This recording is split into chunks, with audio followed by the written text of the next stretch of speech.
guys, welcome back to the channel, and we are still over in cold September, and we're going to be checking out some Town Hall 12 action. So in my last video I kind of alluded to that we're going to be looking at the 3 strongest attacks at Town Hall 12, and I would be very ignorant to not include Yeti or P.E.K.K.A Smash in this video. So that's exactly what we're going to be looking at right here. Takara is going to be coming in here with a nice Yeti Smash, and he's going to be doing things a little bit differently than what most people see on a normal Yeti Smash. So it's a very good example of kind of showing how strong the attack is, and then also how flexible it is.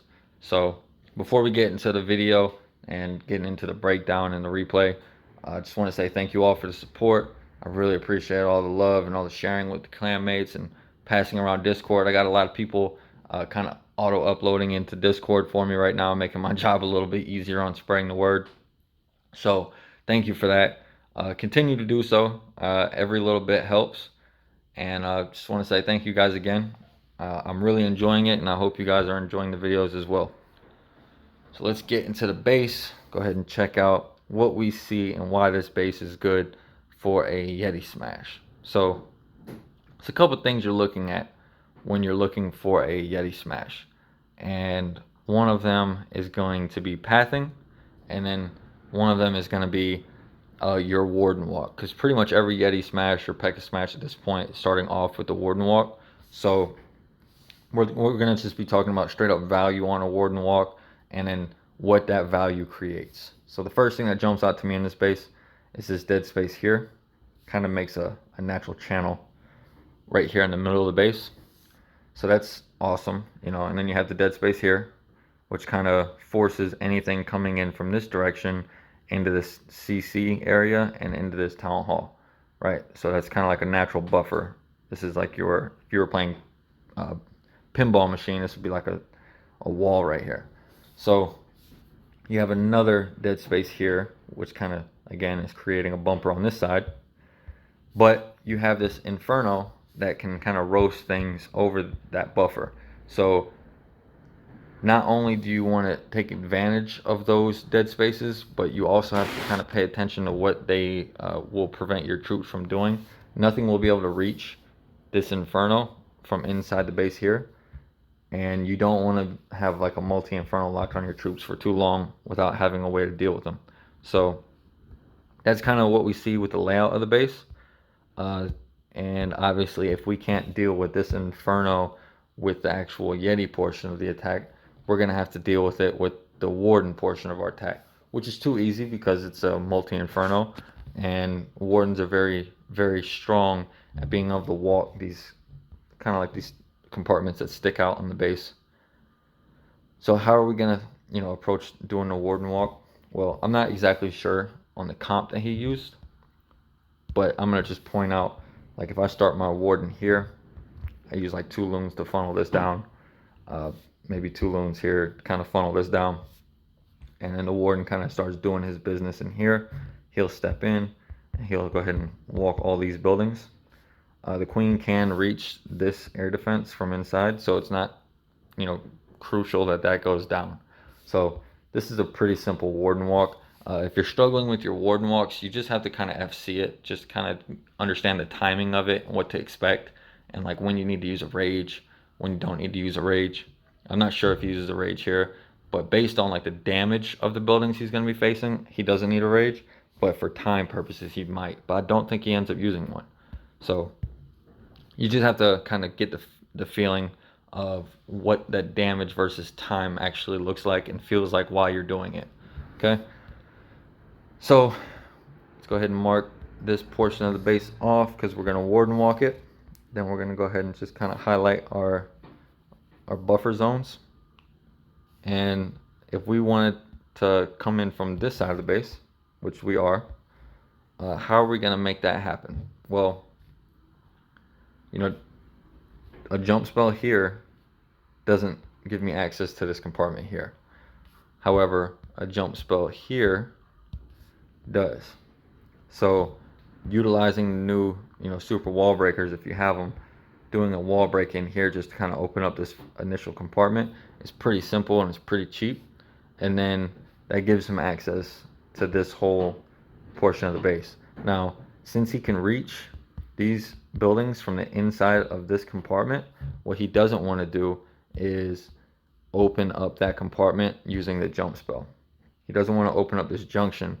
He's going to want to keep his jump spell kind of centralized just to feed this troop lane here, because this will all go down on the way through. Now he's going to be fighting a sweeper, which kind of sucks for your healers, but it's not going to be until pretty late in the attack, so it's not the end of the world. He does have 2 ground expos, and like I said, this compartment here and this compartment here are going to keep his troops from wandering over this way, and it's going to keep everything pushing in right into that sweeper, right into that town hall, which, you know, time to cover this. He's going to quake this whole area open. Now, he could have just jumped, and it probably still would have worked by just putting a jump here, because he does have a path to get out of the base with his kill squad. But by using the earthquake spells, he's pretty much saying like, hey, I don't really need another rage spell. I don't really need a heal spell. And using the quake to kind of take down the HP on all these buildings almost doubles as a rage spell, because your troops only have to do like, you know, maybe 1 attack on it in order to get the buildings down. So very good value. Again, that's kind of like the Warden Walk, something that you're going to have to get familiar with. You know, the benefits of using maybe a triple jump, or using the rage and or the earthquakes and a jump. Just something you're going to have to kind of play with, because the earthquake here doesn't open up a ton much more. I mean, he does end up opening up like this junction here, kind of giving him access to everything over here. So that is kind of like a safety net. But since we're talking about that junction now anyway, he is going to be using his king to funnel, and he's also going to be using his siege barracks to funnel, right? So that's going to give him like a really strong funnel down this side of the base, and that's also going to give him reinforcement hogs to start coming to this side of the base and clearing out all these defenses. Now, at Town Hall 13, those hogs are max level hogs, but they're kind of on par with all the defenses. But you're going to see at Town Hall 12, those hogs are extremely strong, because I believe at Town Hall 13 they gave us 2 extra hog levels. I can't remember now, but I believe we got 2 hog levels, and these defenses were not balanced around that. So very, very good utilization of those max level troops. And we're just going to get into replay, because there's not really a lot to talk about other than his troop composition. So 3 P.E.K.K.A.s plus the P.E.K.K.A from the siege barracks, and 5 Yetis. So the reason why he's not going to utilize bowlers here, and this again is something that kind of requires practice and base identification, is realizing that bowlers just don't get a lot of value in the middle of this base, because everything's kind of spaced. There's nothing here to bounce on this side. There's nothing that's going to bounce on this side. You don't really need to bounce anything forward, because your troops are all going forward. So bowlers are more used when you can bounce. Like if this eagle was here and then there was, you know, defenses here, those bowlers can bounce those defenses. But since there's nothing there, it doesn't really make sense to bring the bowlers. And we're also dealing with 3 multi-infernos, so bowlers kind of get roasted by those multis. So instead of that, he's bringing 3 P.E.K.K.A s. P.E.K.K.A s are just going to kind of smash through the multis, smash through the enemy queen, and then the Yetis are going to kind of double as like, it's almost like a half P.E.K.K.A, half bowler, because the Yeti mites can, you know, go left and right.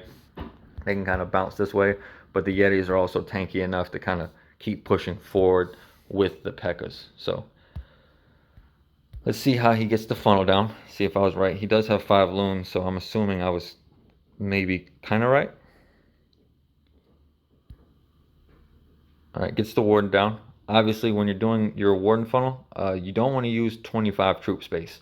So 25 troop space inside the warden bubble will end up pulling him, and you don't want that.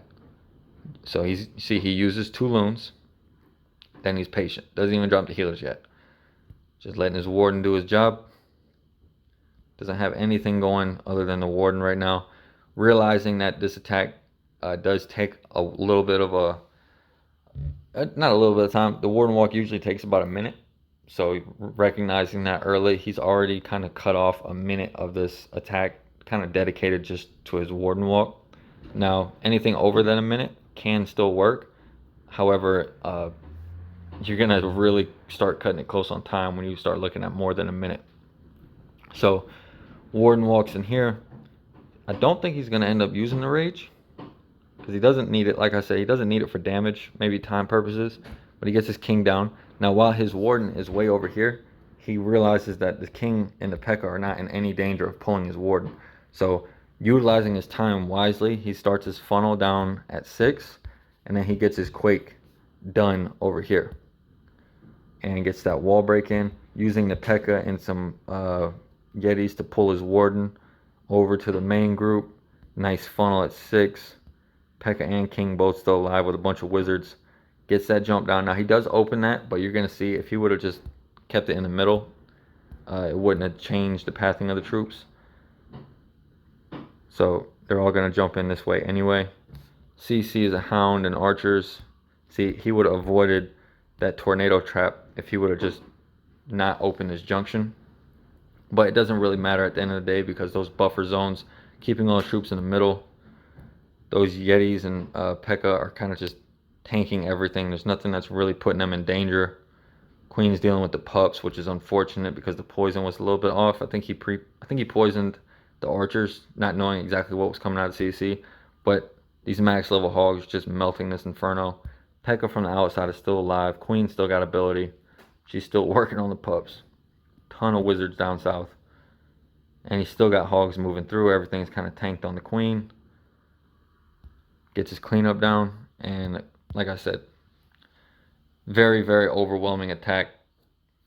Just kind of recognizing your value of your warden walk plus the placement of your jump spells, kind of utilizing the base layout itself to kind of garner your success. So really good attack right there. Now we're going to be taking a look at Lord. And Lord is going to be coming in, I believe. I've watched both of these, but I think this is the right one. So Lord's going to be doing something a little bit different here, I believe.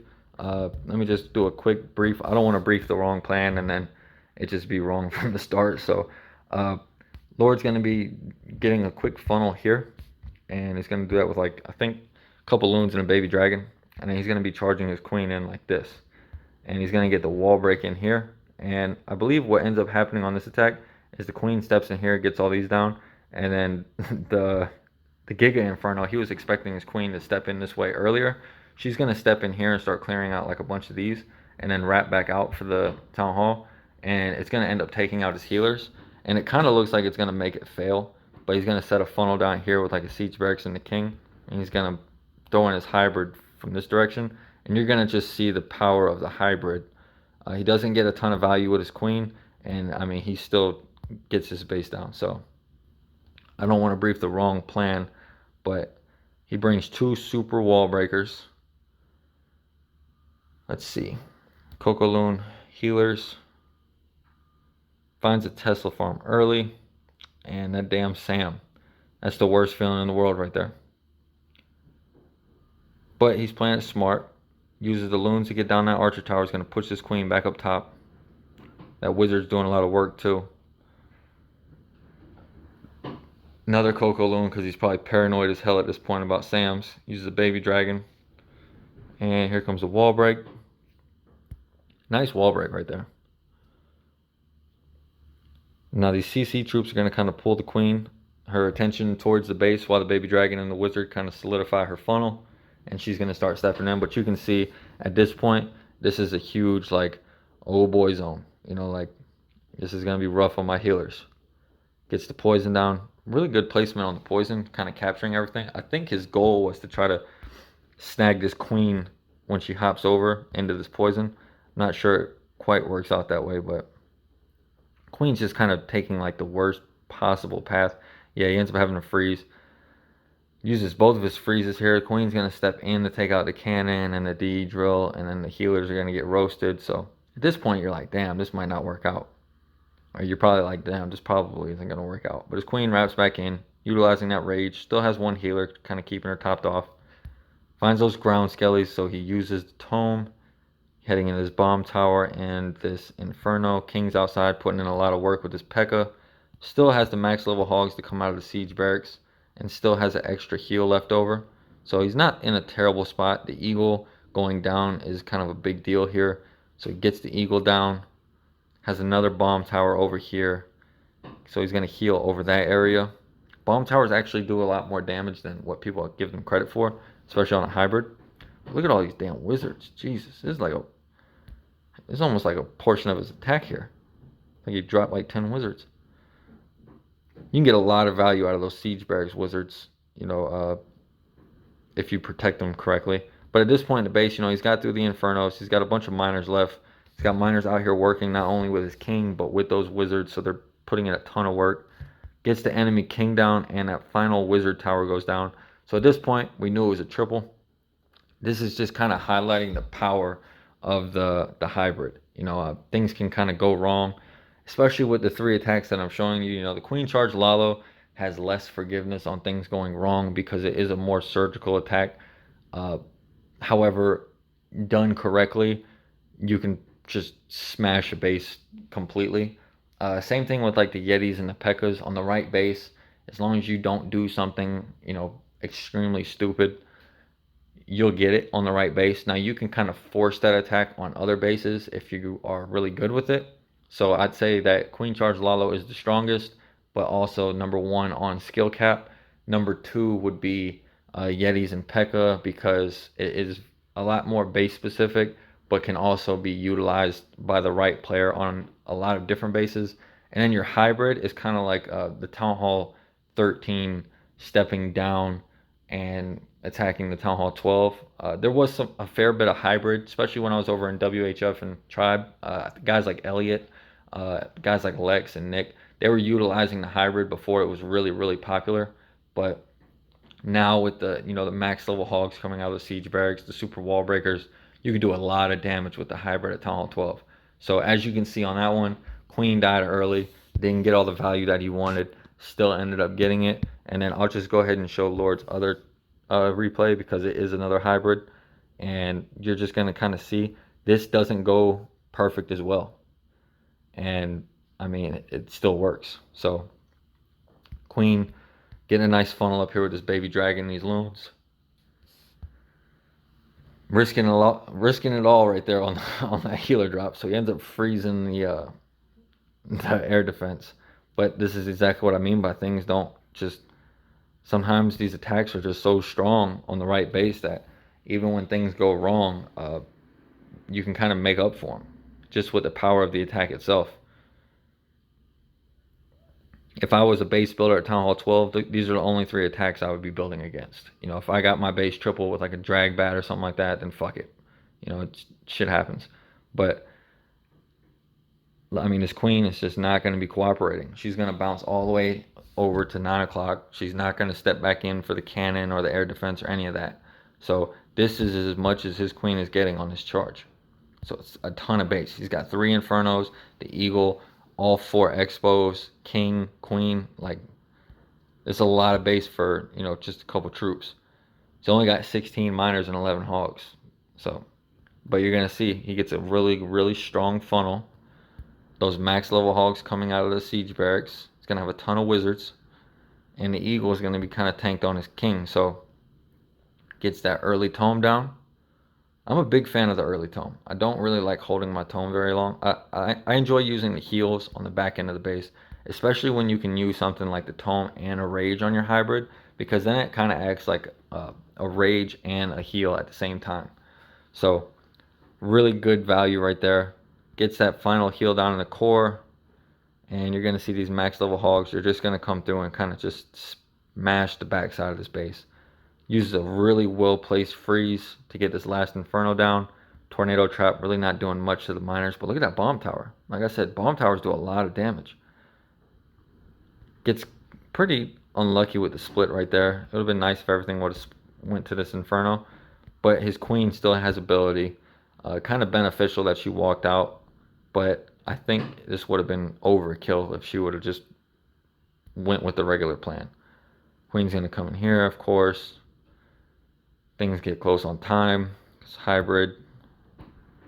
Queen uses the ability to punch through this wall, and Lord ends up getting a nice fresh 6-pack 12v12. So now to knock on Lord, his plan was actually really, really solid on this. Sometimes things just, you can't account for things to go that wrong. Like, who would know that the Queen, instead of stepping in to this channel, would step into this freaking channel out here to get this builder hut. You know, you can't really plan for stuff like that because arch queens are stupid. So his plan obviously would have probably been something like he got 2 super wall breakers, so he was probably trying to get into here with his queen and then work from this compartment, clearing everything here and the town hall using the same funnel, and then push his hybrid through here, which would have just been much stronger. He probably would have, you know, had all his hogs and miners left. But really good plans, sometimes they just don't work out. And this is kind of showing you that the meta right now on defense versus offense is really tipped in the favor of offense, especially at Town Hall 12, because you can have these mistakes, and then with a good attacker with good foresight, kind of reaction time, you can just kind of smash to a base using what became your back end is now like your entire attack. So really good job to Lord here, bringing in the 6-pack, not taking anything away from him. You know, he's a great attacker. He's one of the best attackers over here in Cold September. And I think he's in YOLO mode too. So shout out to YOLO mode. But that's it, guys. Appreciate you watching. I hope you're kind of learning everything you can from Town Hall 12. I miss Town Hall 12. It was a lot of fun. And these guys are definitely putting in work over here. So thank you for, you know, allowing me to recap. I am also in this war, so I'm not just like a freeloader. Nice base, you know, anti-2, and anti-2 it is, I guess. So I'll be doing my attacks a little bit later on, trying to get some scouts on these Town Hall 13s. And we're going for the perfect. So let's see if we can make it work. Big shout out to my wife. Thank you, baby. You're amazing. And I hope you are enjoying your new iPad. Yes, guys, I bought my wife a new iPad, and it was very expensive. So, all right, guys, y'all take it easy. Have a good day.